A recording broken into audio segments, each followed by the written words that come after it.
Hello and welcome to Monday Money Moments with myself, your host, Dana Miller from Executive Financial Insights. This week's topic is an interesting one because it is about board leadership practices. And why would we be talking about that with CEOs? Well, as the CEO of a nonprofit organization, you're in the unusual position of usually hiring your own bosses or bringing them into the fold, and then making sure that they're trained and making sure you have a good rapport with them, and then of course doing the same with your own staff. But let's stick with our best board leadership practices.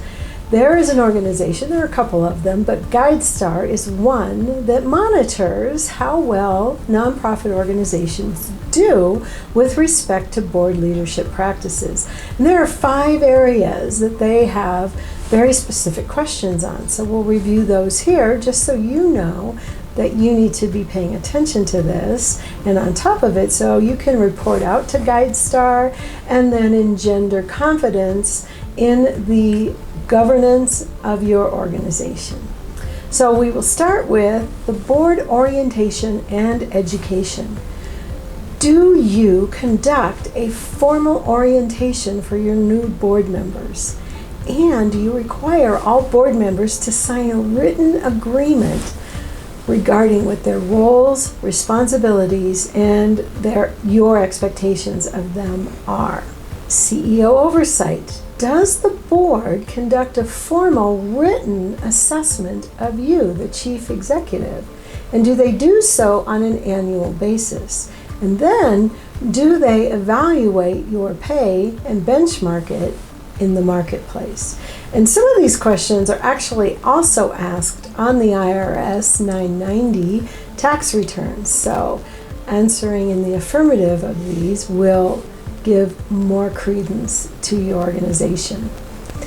Ethics and transparency. Have you and the board and the senior staff reviewed the conflict of interest policies of the organization and completed and signed off on disclosure statements of any conflicts of interest or lack thereof in the past year? Board composition. Does the board ensure an inclusive board member recruitment process that results in diversity of thought and leadership? So you don't just want a bunch of yes people surrounding you. You want people to engage in dialogue for furthering the organization and maybe have some dissenting opinions, because that's how we all grow. And finally, board performance. Has the board conducted a formal written self-assessment of its performance within the past 3 years? Again, this is for their benefit and for the benefit of the organization. We do not just want yes people, and we don't just want people that show up to check a box. We want them engaged. Most board members do attend and join your board because they have a passion for your mission and for your organization. So we want them to participate and engage, and they need to acknowledge and evaluate that participation. So those are our big topics of board leadership, and for more information, please visit me at www.executivefinancialinsights.com. Thank you.